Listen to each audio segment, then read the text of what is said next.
Votre bulletin d'information communale, BIC. Pour cette jeunesse yeumbeloise qui demeure toujours dans la précarité et dans la pauvreté.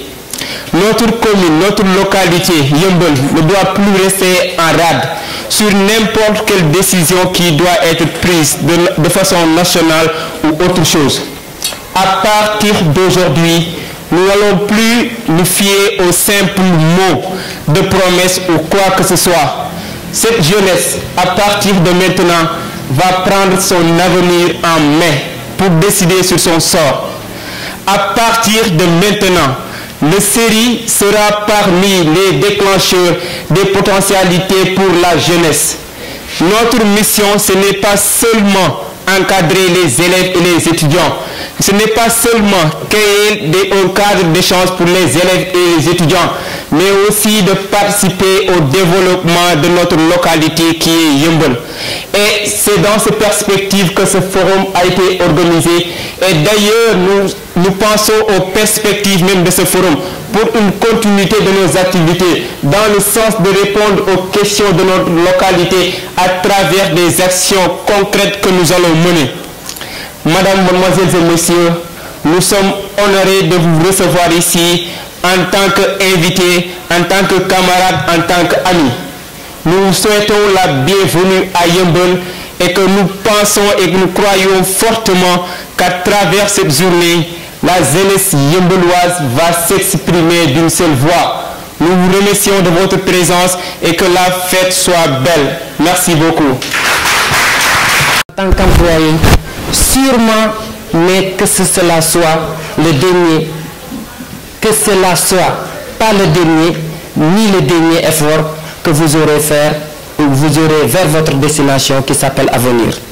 Soyez motivés, battants, soyez corrects, ayez de la valeur ajoutée, soyez des rêveurs, mais réveillez-vous pour réaliser vos rêves.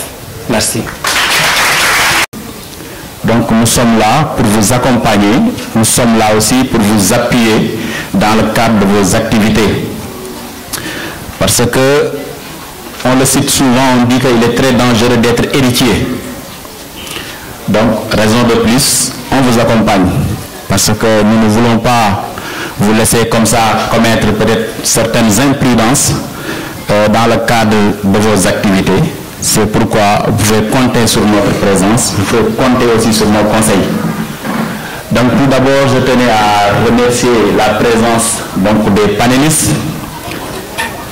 Je peux citer M. Omar Baye, qui est un ami et frère à moi, qui est le directeur du recouvrement de la DER, délégation à l'entrepreneuriat rapide, qui est un cadre émérite au niveau du département de Pikine.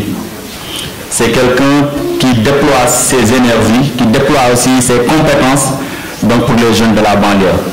Donc, M. Ndoye, nous vous souhaitons la bienvenue, ainsi que les autres panélistes venant de l'ONFP et aussi tous les participants qui sont là. Donc, pour revenir un peu au thème de ce jour, vous l'avez dit, c'est un thème actuel, parce que le président a lancé ce qu'on appelle programme d'urgence Xëyu Ndaw Ñi. Et quand il a lancé cela, il a constaté qu'il y a un problème actuellement d'emploi et d'auto-emploi. Il injecte beaucoup d'argent alors que la jeunesse n'arrive pas à avoir donc de l'emploi. Comment faire maintenant pour réorienter tout cela? Je pense que c'est l'objectif de ce panel. Vous permettre à l'issue de ce forum de pouvoir savoir quelles sont les formations disponibles, comment faire pour accéder à ces formations-là. Récemment, vous avez organisé une journée sur les techniques de recherche d'emploi. Je pense que vous avez appris comment rédiger un CV, une lettre de motivation, comment se préparer en entretien d'embauche. Je pense que là, on peut élaguer aujourd'hui. Donc, côté entrepreneuriat aussi, donc, Omar Ndoye est là, il pourra vous montrer donc, quels sont les créneaux porteurs et aussi comment faire aussi pour bénéficier de ces financements. Donc pour vous dire tout simplement que nous sommes très satisfaits parce que vous êtes sur la bonne voie donc, pour gérer cet héritage.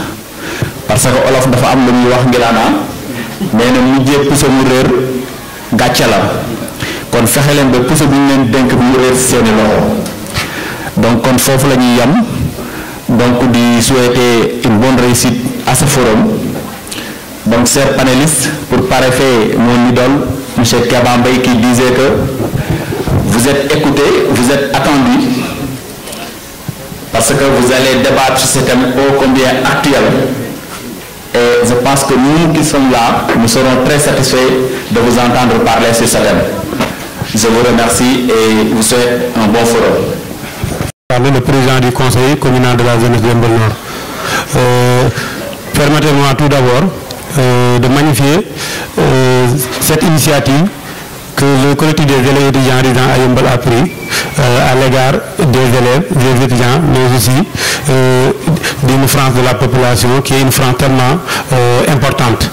Parce que, comme nous le savons, la problématique de l'emploi est tellement complexe.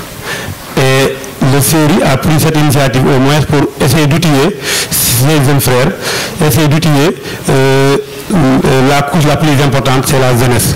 Donc je ne serai pas long par rapport à ça parce qu'il y a M. Ndoye qui est là et peut-être il va essayer après d'expliquer les mécanismes de financement, mais aussi d'orienter les jeunes, les élèves par rapport au choix vers l'entrepreneuriat. En tout cas, c'est une chose que je magnifie. Et en tant que président du conseil communal de la jeunesse, ce que je veux dire, le conseil est là toujours pour essayer de soutenir, d'accompagner les structures qui sont au niveau de la commune. Et le CERI est une structure de référence au niveau de la commune, au niveau du département, au niveau du Sénégal. Et j'en profite de cette occasion pour encourager et féliciter toute l'équipe technique qui était vraiment là en train d'organiser le forum. Et comme nous le savons, le président de la République récemment a fait des annonces par rapport à la question de l'emploi, par rapport au fonds d'urgence.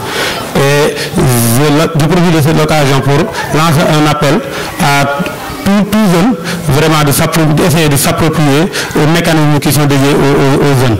En tout cas, je vais m'arrêter là et de souhaiter d'excellents travaux. Aujourd'hui, je pense que M. Ndoye et tous les panélistes qui sont là, nous tendons l'oreille et au sortir de ce forum, j'espère que nous aurons les informations maximales pour au moins essayer de dénicher un emploi ou un financement. Ok, merci beaucoup. Donc, mon nom c'est Mamadou Barassan. Je suis de Yeumbeul. Mon grand-père y est né. Parce qu'il faut savoir que Yeumbeul, pour ceux qui l'ignorent, c'est un lieu qui date de plus de 300 ans. Donc ça fait partie quand même des, je dirais, des espaces les plus anciens de la région de Dakar. Et ça a toujours été un espace, un lieu lié à la combativité, lié à l'honneur, lié à la noblesse.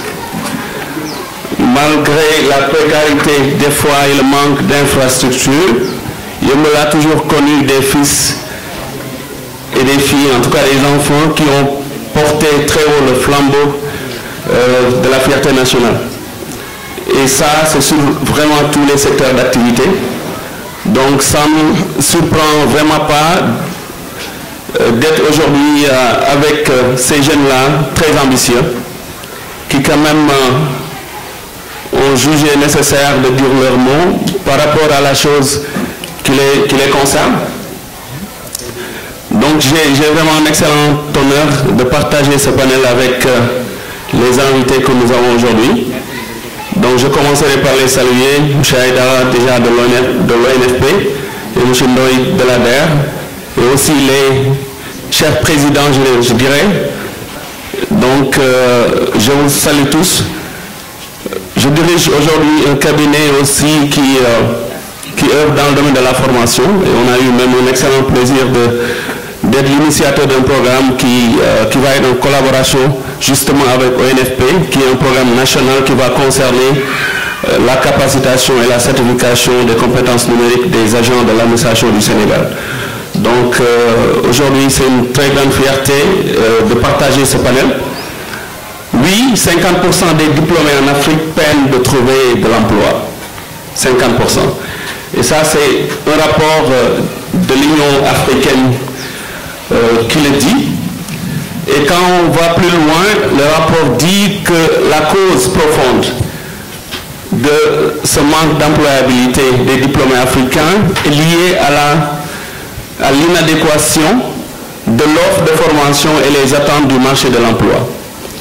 Tout à l'heure, mon cher ami l'a dit, l'ère agricole industrielle est dépassée, sont dépassées. Nous sommes aujourd'hui à l'ère de la connaissance. Mais c'est une ère aussi qui regorge de beaucoup d'opportunités.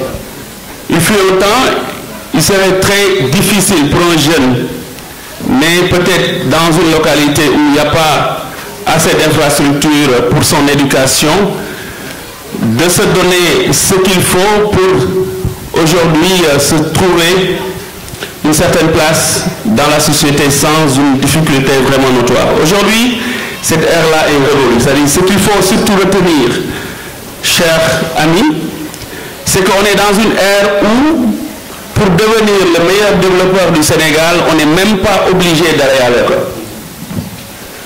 Pour devenir le meilleur technicien en robotique, ingénieur en robotique, on peut le faire sur YouTube.